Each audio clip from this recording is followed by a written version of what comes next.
अस्सलाम वालेकुम।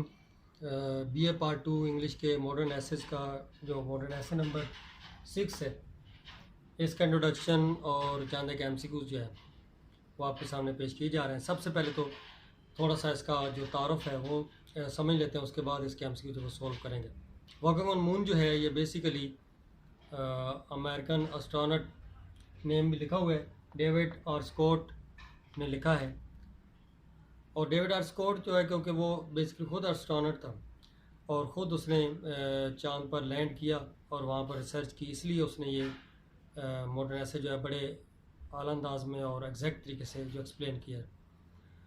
लेकिन वो अकेला नहीं था, उसके साथ दो और भी एस्ट्रोनॉट हैं जो उन्होंने भी साथ लैंड किया और उन्होंने मिलकर वहाँ पर जो है चांद पर रिसर्च की और जो अपनी मतलब एक साइंटिफिक रिसर्च थी उसको कंप्लीट किया और उसके बाद वापस जो है वो ज़मीन पर जो है लौटे और आके जो है वो डेविड और स्कॉट ने इसको एक ऐसे की शक्ल दी, अपनी फाइंडिंग्स वगैरह जो भी उसने सारी एक्सप्लेन की और अपना गोइंग और कमिंग जो है वो सारा इंसिडेंट जो है वो एक्सप्लेन किया। बेसिकली ये सूरत हाल है कि स्पेस जो रिसर्च है वो तो जारी है, लेकिन अमेरिका जो है इसकी शुरू से ख्वाहिश रही है कि वो स्पेस रिसर्च में सबसे आगे रहे। तो अमेरिका का जो एक मतलब विजन था कि वो रशिया को डिफीट करे, और रशिया की रिसर्च जो है वो भी उस दौर में बड़ी एडवांस थी कि रशिया से ज़्यादा एडवांस तरीके से वो जो है वो स्पेस रिसर्च करे। तो इस तरह अमेरिका ने ये इकट्ठी कुछ एक्सपीडिशंस की और अपने एस्ट्रोनॉट्स को भेजा। उनमें से एक ये भी जो है वॉकिंग ऑन मून एक अहम वाक़या है। तो इस लिहाज से थोड़े से एमसीक्यूज इसके देखते हैं। सबसे पहले in moon research America wanted to defeat, चांद की जो तहकीक है उसमें अमेरिका किसको शिकस्त देना चाहता था? इंडिया को, इंग्लैंड को, रशिया को या जापान को? तो रशिया को देना चाहता था। उसके बाद है America sent 9 expedition between, America ने तकरीबन 9 मुहिम्मात भेजी चांद पर जो है, लेकिन ये किस दौरानिए में भेजी? 1969, 1972 या 69 से 70, 69 से 71 या 69 से 73? तो ये जो आंसर है इसका वो 1969 से 72 तक।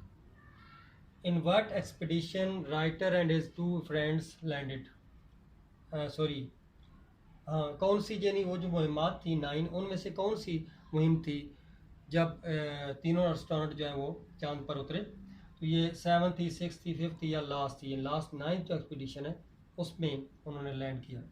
What was the name of spaceship, जिस खलाई गाड़ी में चांद पर उतरे जो गए उसका नाम क्या था? LL फाल्कन है, LM फाल्कन है, MM फाल्कन है, FF है? तो LM फाल्कन। उसके बाद है 2 एस्ट्रोनॉट डेविड आर स्कॉट, एक तो हो गया डेविड आर स्कॉट जो राइटर है। उसके बाद सेकंड जो है उसका नाम जेम्स बी इरविन है। ये दोनों ने क्या किया? लैंड किया वहाँ पर, but over head the moon his name. Third जो एस्ट्रोनॉट है वो चांद के ऊपर ही, ओवर हेड मतलब ऊपर ही अपनी उस स्पेसशिप में घूमा, उसने उसका सर्कल चक्कर काटा। तो उसका नाम क्या था थर्ड का?